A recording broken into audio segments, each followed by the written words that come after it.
లక్ష్మీదేవి పద్మావతితో కయ్యం మొదలు పోయే చిన్న దాన మాటలు బాగా నేర్చిన దాన ఎంత నడుసలేదా వారితో నీకు పరిణయమేళ పురుషులకేనా వచ్చిన రామగుడే పద్మావతితో కయ్యం స్వామి మదిలో నీవే ఉంటే మరి ఒక దానితో పనియేలా స్వామి ప్రేమతో నన్నే మరచను మాటలు నీకు నిరతానా తిరగన్నది లేదు ఇల్లు తిరిగేదాను ఒక చోటైనా దుర్గం ఉండదు ఎందుకు నీకు ఒకడు ఇల్లు ప్రేమతో గాలి చాలి పని కౌగిలిలో ఒదిగుండాలి రెండు నీ ప్రణయమే లేవు వచ్చిన దారిని మరలి పొంగు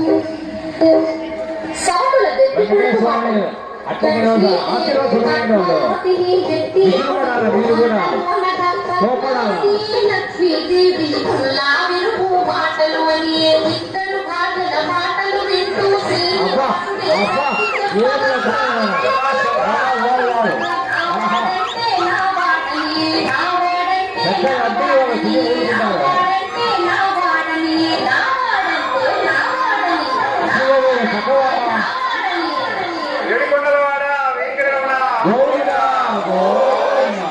స్వామి ఎంత ఓర్పడనా నీకు ఇద్దరు పిల్లలతో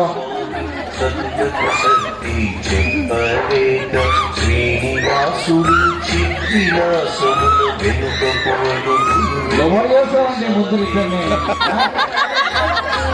ఎవరు అగసాగపడమండి మొదటి పాదము పెట్టినంతనే అంజనాద్రి అంజలి ఘటించే లక్ష్మీదేవి పక్కవమ్మ రెండవ పాదము పెట్టినంతనే వృషభాద్రి ఎంతో ఆనందించే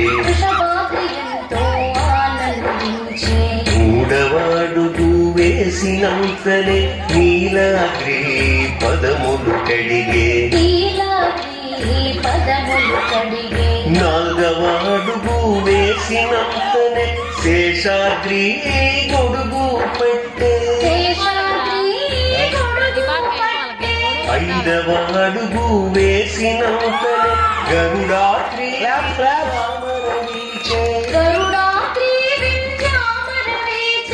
ఆరవ అడుగు వేసినంతనే నారాయణాద్రి గానము చేసే ఏడవ అడుగు వేసినంతనే వెంకటాద్రి గోవిందనియే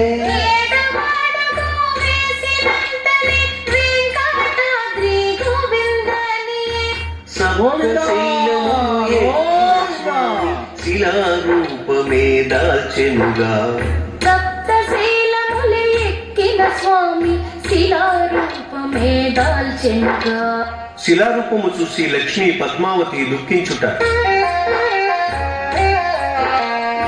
దివలు ఇద్దరు వెనుకకు చూడ స్వామి కానరాడాయే సవతులు ఇద్దరు పరుగున వెళ్ళి శిలారూపమే చూసెనుగా చలనము లేని స్వామిని గాంచి పలుకేలేని పదిలే చూసి పదముల చెంతని శిరమును వాల్చి గోడు గోడునా విలపించెనుగా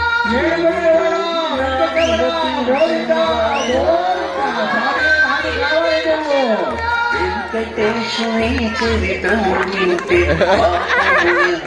తొలగు గదా ఏడు కొండలు ఎక్కిన మనసే పరవశముందు గదా.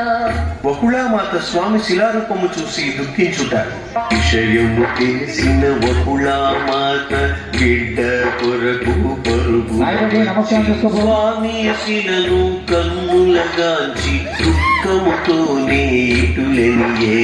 కోమలమైన దేహము నీది శిలగా మారిన చెందుకు తండ్రి.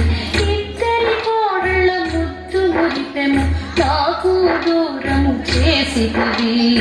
ఇద్దరి కోడళ్ళ ముద్దు మురిపెము నాకు దూరము చేసితివి. వెంకటేశుని చరితము వింటే